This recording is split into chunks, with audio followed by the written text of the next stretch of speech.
Hey, so I decided I'm gonna make a video about my mom because I was just in a store and I ran into a guy who basically looked like John Turturro, who you might remember him as the quirky, like, three-letter agency guy from Transformers films. That's probably what Gen Z most remembers him as, Zosu players and all. But basically, this guy is a cellist. I was talking to him because I used to play the violin. A lot of people don't know that. Played piano and violin, and I was pretty decent at it actually. And for those who don't know, my mom, I mentioned she's a music teacher, but she was also a symphony clarinetist.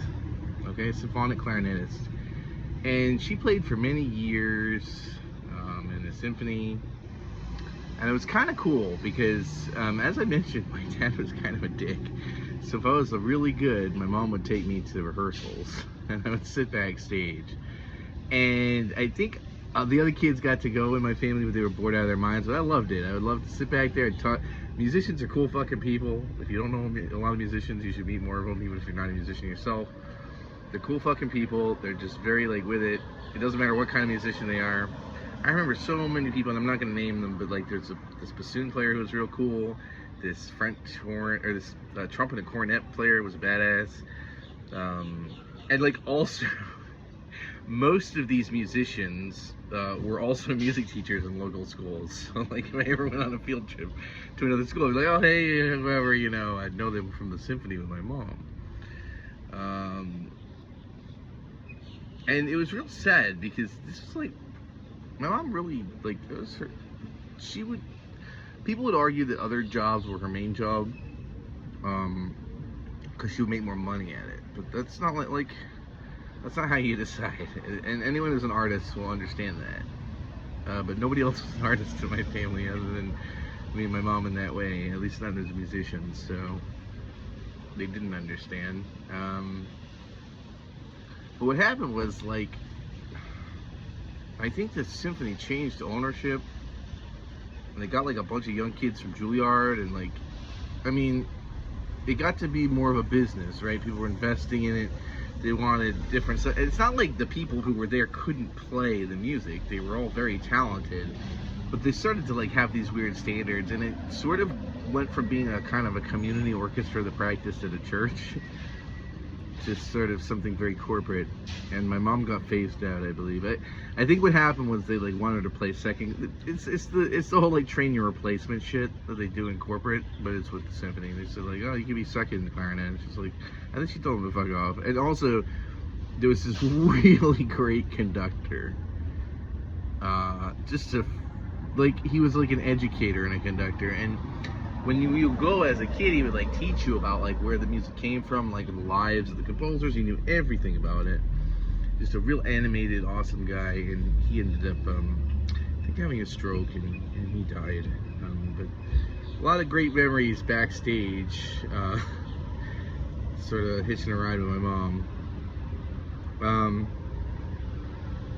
And many people will see that I incorporate a lot of classical and orchestral sounds into my music. It's very much things I grew up on, and this is a lot of influences from my childhood end up in my music. For instance, many of you may notice that I tend to use tubular bells as evilness, and that's because of the Sephiroth theme from the Final Fantasy VII game. Absolutely made it into there. You know, I use Night on Bald Mountain. I quoted that in the Rat King song, as well as a video by Mussorgsky. There's a lot of Holst in that song, which you guys probably know as the Doom Ship song from Mario, but it's really Mars from Holst's Planet, Bringer of War, Holst's Planet Suite. But yeah, so like, you know, there's good and bad about my situation with my mom, but definitely introduced me to music at a very young age, and I'm grateful for that. The sad part is, like, I think it's just a matter of, like, she's definitely a purist, okay? So, like, while I combine orchestral stuff with others, anytime I show her anything, when are you going to write another string quartet? And it's like, never. But I've written some cool shit. I think I've written some stuff she would actually like. I think she would like that Rat King song because it has the Night on Bear Mountain and Planets, this vibe in it.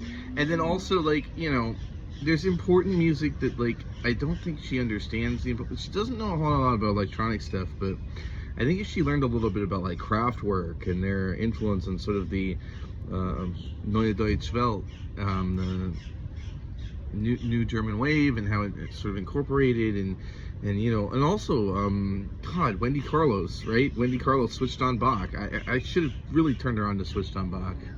I think she would have loved that, and maybe she would have had an appreciation for the Tron soundtrack after that. He kind of wean her on to the electronic shit. But no, I hope that I do get to reconnect with my mom, because I don't think she's involved in this nonsense. I notice her name is strangely absent from all this horrible, fraudulent bullshit that was filed the other day. I think she knows who I am. I think of all my family members, my mom knows who I am the most.